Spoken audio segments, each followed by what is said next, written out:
Thank you, Monica, for sitting down with me today. I serve as our community engagement officer at the Midwest Innocence Project. I have the honor and pleasure of engaging with our community, engaging with our volunteers, and reminding people of the important work that we do. So having you to sit down with us today and talk about that important work in the space of volunteering is special to us. Hopefully those who are listening will learn and perhaps decide to get involved. But before we do, can you tell us what your position at Koch Industries is? Sure.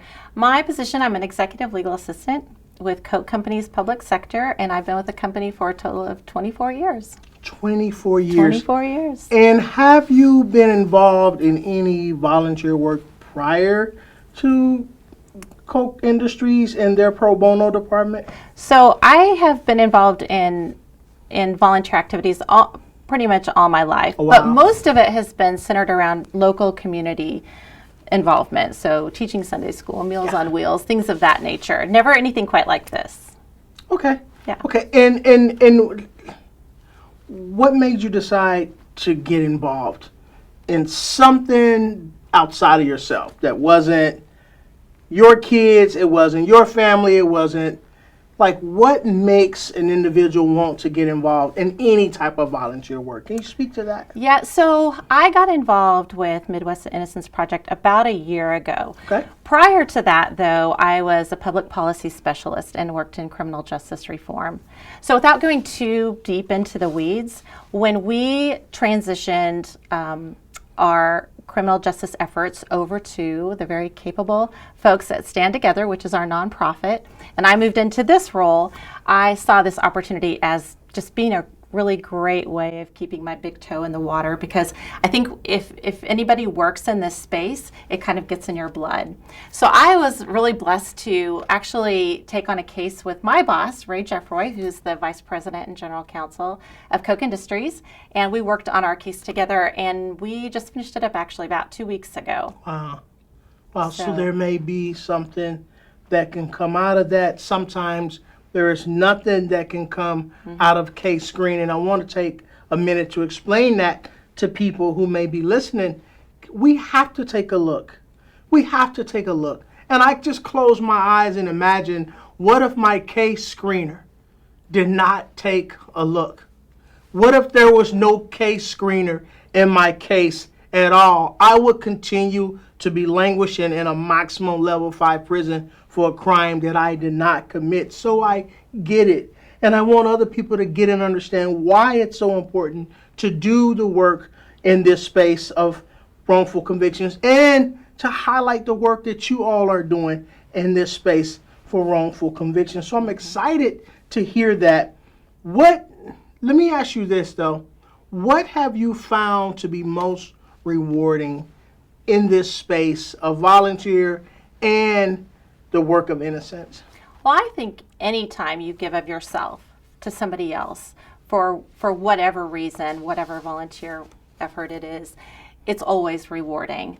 But particularly in this space where you're dealing with people who have really had their God-given rights taken away from them, and in your case for a crime that you didn't even commit, right?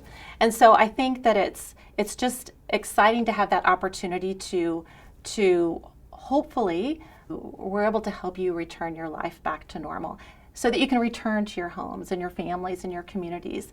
And I just think that there's nothing better than that. It's just very rewarding. I know.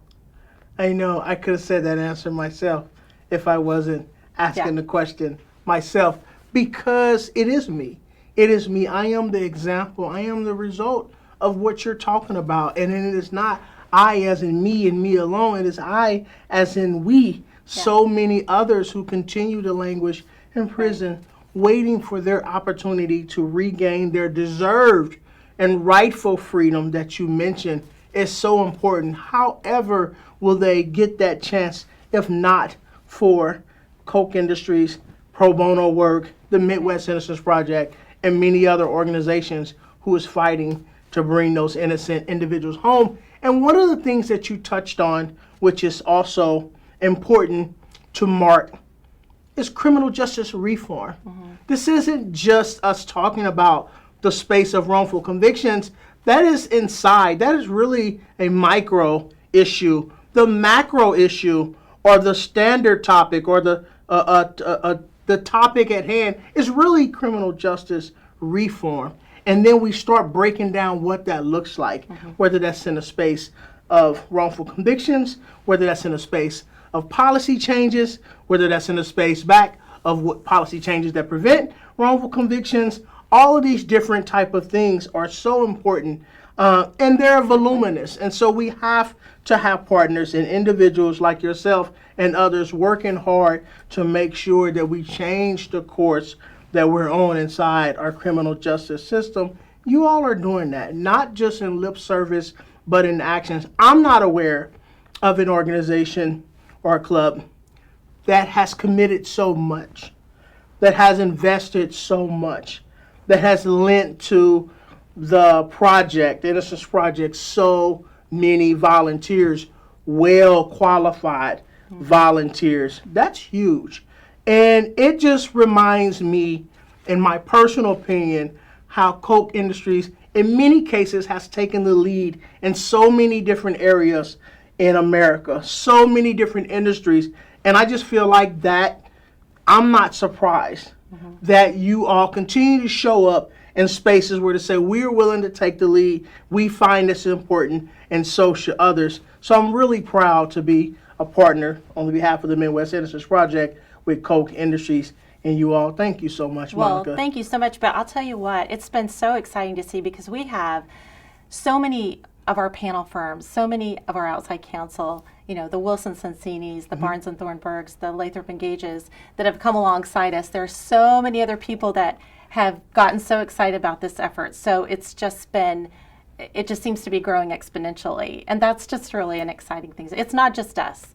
We have just lots of other people that are working with us to make this happen. So, but thank you. Yeah, and it's exciting.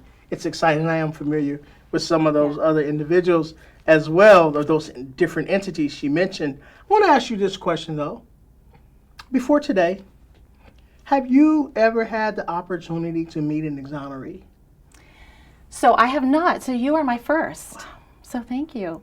I have had the opportunity to meet people that have returning citizens that have been pardoned, ones that have been granted clemency, ones that were released by other means. And I'll tell you, and maybe you were going to ask this question, I don't know, but I think the thing that has been so eye-opening to me is that, and you know this, right? When you get out of prison, you have a choice to make, right? You can either be bitter and angry and resentful, or you can be grateful and thankful and advocate for others that are in your same or similar situation. And this is the first time we've met, right? But I've seen your video, and I know that you do that, and it's astounding to me, and it's just so encouraging and inspirational to me to see that, because you could easily have been very bitter and resentful, because you know the people that I've talked to before, they did commit a crime. Maybe their sentence was too long, but you didn't, right? And so just the fact that you have such an amazing positive outlook is just phenomenal. Yeah, you know, I want to say thank you for that. I also want to say thank you for your shared comments. I also want to say this. It is refreshing for me and rewarding, and it feels purposed and fulfilling to be able to come home, not bitter, but better, to walk in the fullness of freedom, not just physical, but emotional, mental, all of those different aspects of what freedom consists of, and then be an example, to be an example for other exonerees to see and mimic, to be an example for individuals like yourself to see the fruits of your labor. So I'm glad that we was able to connect today really connect today in person so you can see the results of your labor and your sacrifice. It's important. It's important, and sometimes it's a reminder of why we do the work and why I should continue to do the work. I want to ask, that actually leads me to my next question. What will continue to, if you are inclined to continue to do this work, I believe the answer would be yes. But what would be your motivational factor? What would be a motivational factor for you to continue in this work for years to come? Well, I think I've laid out some of the reasons earlier, but and I think I said earlier that once you work in the criminal justice reform space, it kind of does get in your blood, and you get very passionate about it. So I will absolutely continue doing work with either the Midwest Innocence Project or something similar. I just love that space, and I have loved the people that I have met in that space. It's just been the most amazing experience. Yeah. So yeah, there's no doubt. Yeah, I echo that. It doesn't feel like work to me. Yeah. Now I know what an NBA player feels like. Yeah. It's just basketball to them.